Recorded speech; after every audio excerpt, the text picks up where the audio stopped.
Breaking news జిల్లాల పునర్విభజన మండలాల రేషనలైజేషన్ కోసం కమిషన్ ఏర్పాటు చేస్తామన్నారు సీఎం రేవంత్. ప్రజల నుంచి సలహాలు తీసుకుని 6 నెలల్లో మార్పులు చేస్తామన్నారు. జిల్లాల పేర్లు మార్పుల విషయంలో పారదర్శకంగా ఉంటామని అసెంబ్లీలో చర్చించాకే నిర్ణయం తీసుకుంటామన్నారు.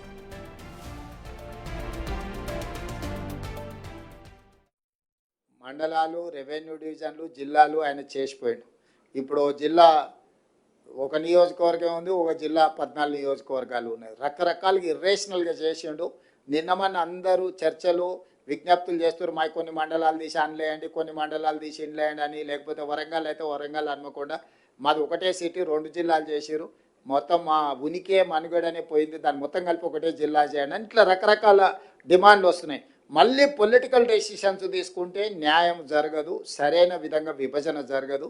తొందరలోనే ఒక రిటైర్డ్ హైకోర్టు ఆర్ సుప్రీంకోర్టు జడ్జితో పాటు ఆఫీసర్స్ను, రెవెన్యూ, ఈ ఇతర శాఖలలో పనిచేసిన అధికారులతోని మనం ఒక కమిటీ వేసుకుందాం. నియోజకవర్గాల పునర్విభజన అంటే నియోజకవర్గాల పునర్విభజన ఎట్లయితే గతంలో చేసినప్పుడు ఒక కమిషన్ వేసి ఆ కమిషన్ ద్వారా పబ్లిక్ హియరింగ్ చేసి వివిధ ప్రాంతాల పర్యటన చేసి ఎట్లయితే సమాచారాన్ని సేకరించి చేసిండ్రో, ఈరోజు మండలాలు కానీ, రెవెన్యూ డివిజన్లు కానీ, జిల్లాలు కానీ వీటిని తగ్గించడం అనను, పెంచడం అనను, వీటిని రేషనలైజ్ చేయడం అంటే వీటిని ఏ రకంగా చేయాలా, జిల్లాల మండలంలో ఎంత జనాభా ఉండాలి, రెవెన్యూ డివిజన్లో ఎంత జనాభా ఉండాలి, జిల్లాలో ఎంత జనాభా ఉండాలి అనేది ఒక ప్రాతిపదిక చేసుకోవాలి.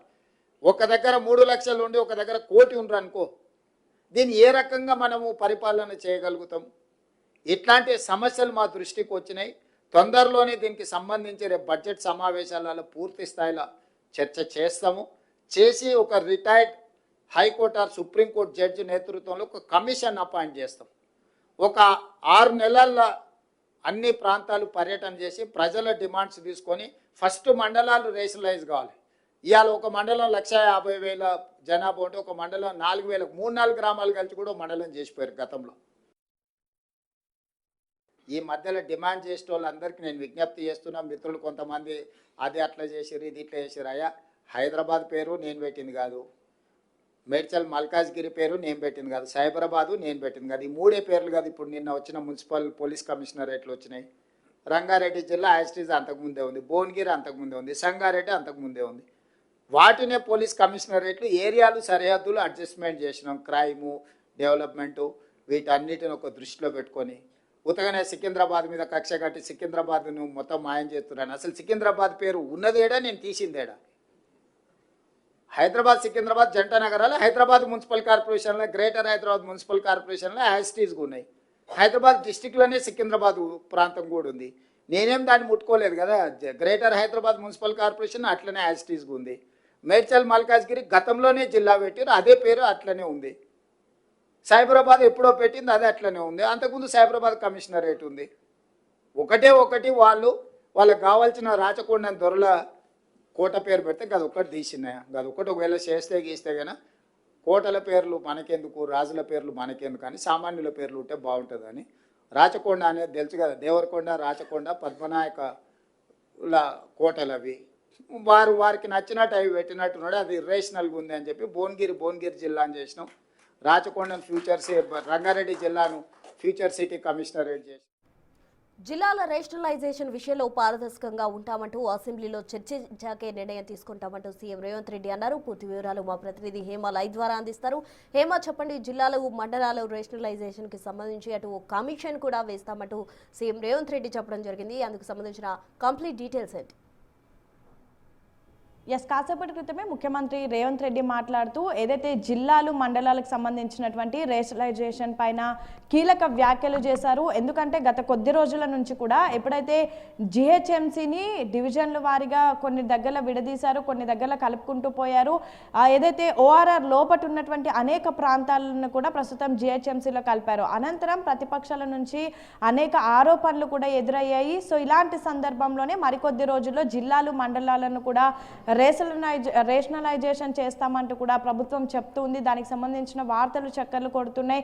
రీసెంట్గా కొన్ని కొత్త కమిషనరేట్లు కూడా అంటే మల్కాజ్గిరి లాంటివి కూడా సైబరాబాద్ని రెండుగా విడదీయడం ఇలాంటివి చాలా జరుగుతున్నాయి. అయితే వీటన్నిటికీ సంబంధించి కాసేపటి క్రితం మీడియాని అడ్రస్ చేసినటువంటి సమయంలో మీడియా మిత్రులు అడిగినటువంటి కొన్ని ప్రశ్నలకు ముఖ్యమంత్రి రేవంత్ రెడ్డి కీలక వ్యాఖ్యలు కూడా చేశారు. ఏదైతే జిల్లాల మండలాలకు సంబంధించినటువంటి రేషనలైజేషన్ విషయం పైన కొన్ని విజ్ఞప్తులు డిమాండ్స్ వస్తున్నాయి. ఎందుకంటే ఫర్ ఎగ్జాంపుల్ ఒక మండలంలో 1,00,000 జనాభా ఉంటే మరొక మండలంలో 2 లక్షల జనాభాలు ఉంటున్నారు. ప్రతి మండలంకి వెళ్ళేటటువంటి బెనిఫిషియరీ ఏదైతే ఉంటుందో అక్కడ ఉన్నటువంటి పబ్లిక్ ఎక్కువ ఉండడం వల్ల ప్రాపర్గా అందాల్సినవి అందడం లేదు. సో దీని ప్రకారం ఎవరైతే ఎక్కడెక్కడ ఏ మండలంలో ఏ విధంగా అయితే అక్కడ ఉన్నటువంటి జనాభా ఉన్నారో దానికి అనుకూలంగా ఎటువంటి పారదర్శకం లేకుండా కూడా మొత్తం రేషనలైజేషన్ అనేది ఉంటుంది. గతంలో జిల్లాలను మండలాలను ఇష్టం వచ్చినట్టుగా డివైడ్ చేశారు. ఏది కూడా ప్రాపర్ గైడ్ లైన్స్ లేకుండా కూడా ఎవరికి నచ్చినట్టుగా వారు ఇష్టం వచ్చినట్టుగా డివైడ్ చేశారు. సో ప్రస్తుతం ఏదైతే రేషనలైజేషన్ చేయాలనుకుంటున్నామో జిల్లాలు కానీ మండలాలు కానివ్వండి పునర్వ్యవస్థీకరణ త్వరలోనే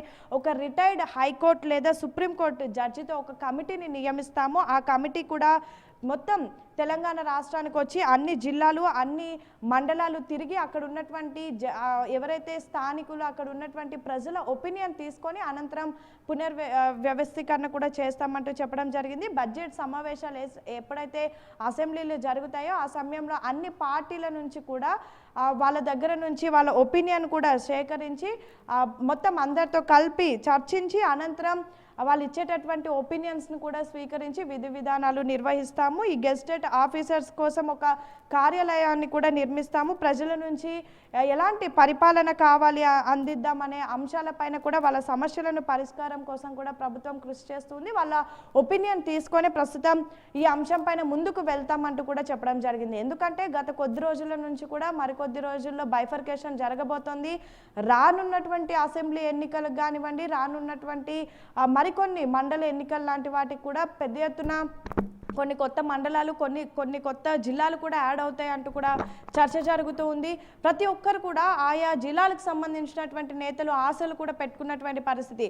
ఇన్ కేస్ బైఫర్కేషన్ జరిగితే ఖచ్చితంగా అందులో తమకి కూడా అవకాశం ఉంటుంది అని భావిస్తున్నారు. కానీ ఎక్కడి నుంచి ఎక్కడి వరకు అంటే ఏ పరిధి నుంచి ఏ పరిధి వరకు డివైడ్ అనేది జరుగుతుంది. ఎందుకంటే ఆల్రెడీ ఫర్ ఎగ్జాంపుల్ ఒక నియోజకవర్గంలో ఒక ఎమ్మెల్యే అక్కడ ఎన్నో ఏళ్ల నుంచి అక్కడ ఎమ్మెల్యేగా ఉంటారు, లేదా ఫస్ట్ టైం గెలిచినటువంటి ఎమ్మెల్యే కూడా అక్కడ ఎన్నో రోజుల నుంచి సేవలు చేస్తూ ఉంటారు. కానీ అనంతరం బైఫర్కేషన్ జరిగినటువంటి సమయంలో ఆయన నియోజకవర్గం వేరే ప్లేస్లో కలిసిపోయి అక్కడ వేరే రిజర్వేషన్ వస్తే మాత్రం ఖచ్చితంగా అది వాళ్ళకు పెద్ద ఎత్తున ఒక ఇబ్బంది కలిగిస్తుంది. కాబట్టి ఈ అంశం పైన పెద్ద ఎత్తున చర్చ జరుగుతుంది. సో ఖచ్చితంగా దీనిపైన ఒక కమిటీని వేస్తాము. సుప్రీంకోర్టు కానీ హైకోర్టుకి కానీ సంబంధించినటువంటి ఒక రిటైర్డ్ న్యాయవాది ద్వారా ఒక కమిటీని వేసి ఆ కమిటీ ప్రతి ఒక్క మండలానికి ప్రతి ఒక్క జిల్లాకు వెళ్ళి అక్కడ ఉన్నటువంటి ప్రజలు స్థానిక నేతల ఒపీనియన్ తీసుకొని అనంతరం ప్రజలకు మంచి జరిగే విధంగానే ఈ ఏదైతే పునర్వ్యవస్థీకరణ ఉంటుంది అంటూ కూడా ముఖ్యమంత్రి కాసేపటి క్రితమే క్లారిటీ ఇచ్చారు. ఇక రీసెంట్ డేస్లో సికింద్రాబాద్ కానివ్వండి మల్కాజ్గిరి కానివ్వండి సైబరాబాద్ వీటికి సంబంధించి అనేక అంశాలు ప్రస్తుతం చర్చనీయాంశంగా మారుతూ ఉన్నాయి. వాటి పేర్లు మార్పు కానివ్వండి లేదంటే ఆల్రెడీ సైబరాబాద్ని ప్రస్తుతం 2 కమిషనరేట్లుగా చేయడం, మల్కాజ్గిరిలో మరొక కొత్త కమిషనరేట్ చేయడం.